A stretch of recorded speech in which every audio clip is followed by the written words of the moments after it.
მოგესალმებით ყველას.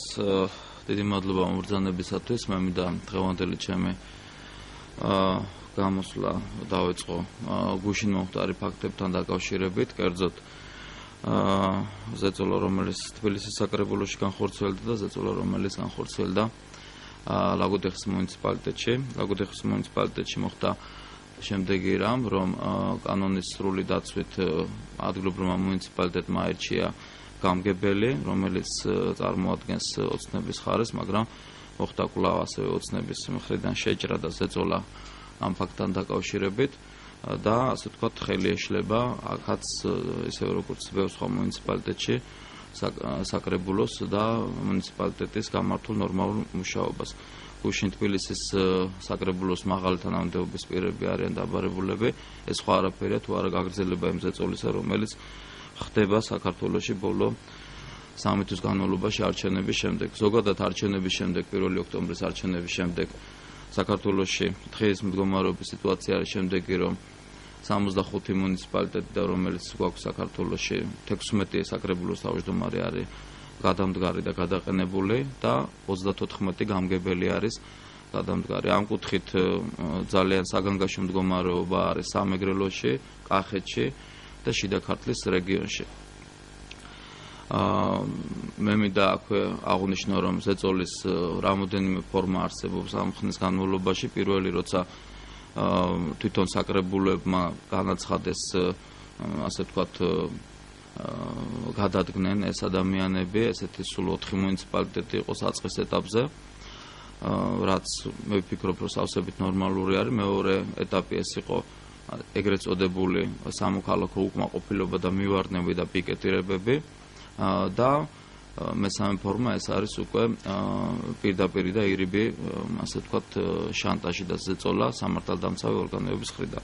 მე მინდა განვცხადო, რომ ადგილობრივი თვითმმართველობის ეროვნული ასოციაცია დაიცავს ყველას ინტერესებს, ყველა საკრებულოს ინტერესებს, როგორც ლაგოდეხის, ასევე სენაკის მარტვილის მუნიციპალიტეტის, სადაც უკვე ბოლო ერთი თვე არის, ვერ ახორციელებს მუნიციპალიტეტი თავის კომპეტენციებს, მასზე დაკისრებულ კომპეტენციებს. და აქ ყველაზე შემაშფოთებელი ფაქტი ის არის, რომ სამართალდამცავი ორგანოები არავითარ ზომებს არ ღებულობენ იმისათვის, რომ აღუდგეთ ამ მუნიციპალიტეტებს ნორმალური მუშაობა. ჩვენ ამას ვაფასებთ როგორც ზეწოლას ინსტიტუციაზე, დამოუკიდებელ ინსტიტუციაზე. კიდევ ერთხელ ლაპარაკობ, რომ დღეს მუდმივად გაისმის ეგრეთ წოდებული თანაცხოვრების პრინციპები ცენტრალურ ხელისუფლებას და კონკრეტ პარლამენტსა და პრეზიდენტის ინსტიტუტს შორის, მაგრამ კიდევ ლაპარაკობთ, რომ აქ მნიშვნელოვანი არის აგრეთვე თანაცხოვრების და თანამშრომლობის, თანაარსებობის შესახებ საუბარი ცენტრალურ ხელისუფლებასა და ადგილობრივ ხელისუფლებას შორის. იმდანაც რამდენადაც ადგილობრივი ხელისუფლება არის ცალკე დამოუკიდებელი შტორ-გოლი და კიდევ ერთხელ ხაზს უსმევ, რომ ადგილობრივი ხელისუფლება არანაირად არ უშლის ხელს ცენტრალურ ხელისუფლებას განახორციელოს ის კომპეტენციები, რა კომპეტენციებითაც და რა დაპირებებითაც ის მოვიდა 1 ოქტომბრის არჩევნების შემდგომ. კერძოდ, ადგილობრივი ხელისუფლება ვერანაირად ვერ შეუშლის ცენტრალურ ხელისუფლებას ტარიფების განახევრებაში, პენსიების გაორმაგებაში, ჯანდაცვის სისტემის გაუმჯობესებაში, დასაქმებაში და მით უმეტეს ადგილობრივი ხელისუფლების კომპეტენციაში არ შედის არანაირად პენიტენციალური სისტემის პრობლემები. ჩვენ თანამშრომლობთ ამ ხნის განმავლობაში ცენტრალურ ხელისუფლების წარმომადგენლებთან, კონკრეტულად სამინისტროსთან, კონკრეტულად კომიტეტთან, თვითმმართველობის კომიტეტთან და ჩვენ ვფიქრობთ, რომ ეს თანამშრომლობა გაგრძელდება. ამ ზეწოლის ფაქტებზე მუდმივად საქმის ყურში არის ჩვენი საერთაშორისო ორგანიზაციები და კიდევ ლაპარაკობ, რომ ჩვენ ვფიქრობთ, რომ ყველაფერი ცუდი, რომელიც ამ წელიწადში იყო, დარჩება ამ წელიწადში და მომავალი წლიდან, ასე ვთქვათ, ამ ზეწოლის ფაქტებს ვიმედოვნებთ, რომ ადგილი არ ექნება. მით უმეტეს, რომ მომავალი წლის იანვარში უკვე ჩამოდის მონიტორინგის მისია ევროპის საბჭოში და დარწმუნებული ვართ, რომ თვითმმართველობის ზეწოლის ის ფაქტები ასეთივე, ასე ვთქვათ, სხვა შეფასება ექნება, როგორც სხვა, ასე ვთქვათ, შეფასება ექნება სხვა პრემიერ-მინისტრის მხრიდან როგორც შეფასებაც აქვს სხვა დანარჩენ მოვლენებს იმდენად რამდენადაც ეს არის კიდევ ლაპარაკობ ჩანასახშივე მყოფი ინსტიტუტზე ზეწოლა. ეს არის ზეწოლა ადგილობრივ დემოკრატიაზე, ეს არის ზეწოლა სამოქალაქო საზოგადოებაზე, რომელსაც ემსახურება ადგილობრივი თვითმმართველობა. ჩვენ ნახეთ რომ არჩევნების შემდეგ არჩევნების გზით შეიცვალა ხელისუფლება საკანონმდებლო ორგანო, თუმცა როგორც თქვენ ბრძანებთ ადგილობრივი რევოლუციის გზით არ მოხდა ხელისუფლების შეცვლა, თუმცა ადგილობრივი ლოკალური რევოლუციური პროცესები მიმდინარეობს სხვადასხვა გამგეობებთან, სხვადასხვა რაიონის გამგეობებთან. ექსპერტთა ნაწილი ამას აფასებს რევოლუციის დეცენტრალიზაციასთან. თქვენ იზიარებთ ამ მოსაზრებას, რომ რევოლუციური პროცესები ვითარდება დღეს რეგიონებში? უფრო მეტიც ამას შეიძლება მიეცეს დანაშაულებრივი ქმედებები ბევრ მუნიციპალიტეტში, კერძოდ მარტვილის მუნიციპალიტეტში, კერძოდ წალკის მუნიციპალიტეტში, კერძოდ ზესტაფონის მუნიციპალიტეტში და უფრო მეტიც კიდევ ერთხელ ხალხს გავუსმენთ, ალბათ თქვენ ყველამ კარგად იცით, ჩემი პირადი მეგობარი იყო გარდაბნის გამგებლის მოადგილე ამ დაკითხვების და ასეთი ფაქტის შემდეგ მან ვერ გაუძლო იმ ზეწოლას. მე ვერ ვიტყვი ახლა ზუსტად რომ ეს კონკრეტულად ასე ვთქვათ ესეთი რამ იყო, მაგრამ ეს პირადად მას ძალიან კარგად ვიცნობდი, გაწონასწორებული ადამიანი იყო და მან ასე ვთქვათ რამოდენიმე საათში თვითმკვლელობით დაასრულა თავი. ეს არის პირდაპირ ზეწოლა, ეს არის დანაშაულებრივი ქმედება იმ ადამიანების მხრიდან, ვინც ამას ჩადიან და კიდევ ლაპარაკობ რომ ადგილობრივი თვითმმართველობაზე ზეწოლა მომავალში განიხილება ძალიან მძიმედ. ჩვენი აღშფოთება სიწევს ის, რომ ის კოალიცია, სადაც შესული არიან ძალიან ბევრი პოლიტიკური ძალები, რომლებიც მუდმივად გაიძახოდნენ დემოკრატიაზე და სამოქალაქო საზოგადოების განვითარებაზე, ჩვენ გვაშფოთებს მათი სიჩუმე, მათი დუმილი იმაზე, რაც ხდება დღეს ადგილებზე.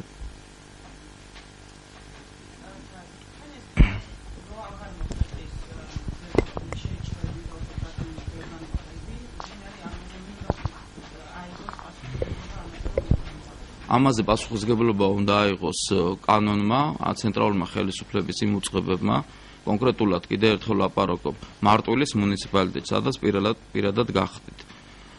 სულ რამოდენიმე მეტში პირდაპირ არის პოლიციის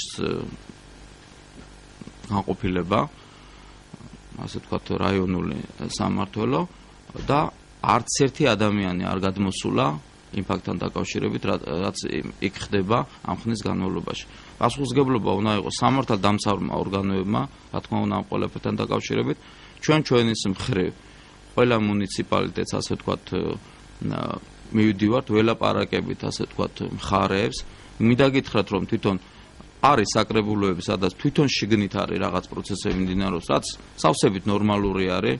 ესეთ საკრებულოები იყო, ასე ვთქვათ, ჭიათურის, საჩხერის, ახმეტის, მესტის და ახალციხის საკრებულოები, სადაც თვითონ მოხდა ეს ყველაფერი შიგნით გადაჯგუფება. სხვა დანარჩენ მუნიციპალიტეტებში ან ისე არიან დაშინებული საკრებულოს თავმჯდომარეები, რომ ისინი ხმას ვერ იმაღლებენ, ასე ვთქვათ, ამ ყველაფერთან დაკავშირებით და ან და კიდე, ასე ვთქვათ, საერთოდ კონტაქტი არ გამოდიან. კიდევ ერთხელ ლაპარაკობ ამაზე, პასუხისმგებლობა ეკისრება ცენტრალურ ხელისუფლებას და მე დარწმუნებული ვარწმუნებ ყველას. ასეთივე ბოდიშის მოხდა მოუწევს ამ ხელისუფლებას და მის პრემიერ-მინისტრს, რაზედაც ასე ვთქვათ, იმ ქმედებებზე, რასაც ბოლო ამ თვეების განმავლობაში ის იცვლის მუდმივად პოზიციებს სხვადასხვა სფეროში. ეს არ არის პატარა საქმე, კიდევ ლაპარაკობ, ასეთი რამე, რაც ადგილობრივ ხელისუფლებებში ხდება მხოლოდ და მხოლოდ ევროპის მასშტაბით, მხოლოდ ერთ ქვეყანაში. ევროპის საბჭოს წევრობიდან გარიცხული არის ბელორუსია და ამას არ გულისხმობთ. ესეთი რამე ხდება მხოლოდ რუსეთის ფედერაციაში. თუ ესეთი ფორმით გვინდა სიარული ჩვენ, რომ მოვკლათ ადგილობრივი საზოგადოება, სამოქალაქო საზოგადოება, ადგილობრივი თვითმმართველობა, ჩვენ მივიღებთ ფასადურ დემოკრატიას. იმდენად რამდენადაც დემოკრატიის ერთ-ერთი მთავარი განსაზღვრელი მედიასთან და სხვა საშუალებებთან არის ადგილობრივი ხელისუფლება. დღეს საქართველოში მიმდინარეობს ადგილობრივი ხელისუფლებაზე ზეწოლა, მას შესაბამისად მიმდინარეობს დემოკრატიაზე, ადგილობრივი დემოკრატიაზე ზეწოლა.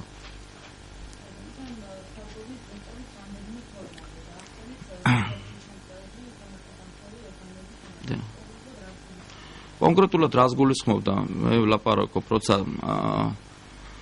დაახლოებით ნოემბრის თვეში ჩვენ მოვიარეთ 28 ნოემბერს ჩვენ გქონდა კონგრესი ადგილობრივი თვითმმართველობის ეროვნულ ასოციაციას, რომელიც აერთიანებს ყველა ამ 65 მუნიციპალიტეტს. მანამდე ჩვენ მოვიარეთ ყველა რეგიონი და ჩვენ ყველა რეგიონისგან გქონდა აბსოლუტურად ყველა ინფორმაცია. კონკრეტულად ჩვენი შემოვლის შემდეგ და კონგრესის შემდეგ კონკრეტულ ფაქტს გეტყვით, ეს არის სამეგრელოს რეგიონი. ისინი ლაპარაკობდნენ, რომ მოდიან პროკურატურის წარმომადგენლები, საფინანსო სამსახურის წარმომადგენლები და გვეუბნებიან, რომ ან დაწერთ განცხადებას, ან თუ მაგალითად შენ არა გაქვს რამე დანაშაული არ მიგიწვის, დანაშაული მიუძღვის შენ თანამშრომელს. თუ გიღირს ასეთი რამ, შეგიძლიათ გააკეთოთ, ასე ვთქვათ, შენი არჩევანი გააკეთო. ამ ყველაფრის შემდეგ იმ ადამიანებმა კონკრეტულად ჩვენ გაგვიმხილეს ეს ზეწოლის ფაქტები, ამ ყველაფრის შემდეგ 10 დღის ვადაში დაახლოებით ყველა, თითქმის ყველა ეს საკრებულოს თავმჯდომარე დღეს არის გადამდგარი. სამეგრელოს ფაქტზე გეუბნები. ასეთივე მდგომარეობა არის. ყველაზე ცუდი მდგომარეობა არის სამეგრელოში და კახეთში, სადაც უკაცრავად დომინოს პრინციპით, ასე ვთქვათ, მიყვნენ ერთმანეთს საკრებულოს თავმჯდომარეები. ეს არის პირდაპირ ზეწოლა კიდევ ლაპარაკობ. და ყოველდღიური, ალბათ თქვენც იცით, რომ ყველა ნიუსი არ არსებობს, რომ არ დაიწყოს ყოველი დღე 1-2 ფაქტით თვითმმართველობაზე ზეწოლის, ყოველდღიური კონტაქტი გვაქვს და ხას უსმევ, რომ 2012 წელიწადი იყო მონიტორინგის მისიის წელიწადი საქართველოს თვითმმართველობებზე. ეს მონიტორინგის დასკვნა უნდა გამოქვეყნდეს უკვე სტრასბურგში 2013 წლის მარტში, მაგრამ კიდევ ლაპარაკობ, იყო რაღაც მონახაზები, მაგრამ დამატებით ეს მისია ჩამოდის 2013 წლის 20 იანვარს და ეს ფაქტები, რომლებიც ახლა დღეს მიდის საქართველოში ადგილობრივ თვითმმართველობაზე, ეს ფაქტები სავარაუდოდ და დარწმუნებული ასახული იქნება ძალიან მკაცრი ფორმებით ამ დასკვნაში. დიდი მადლობა.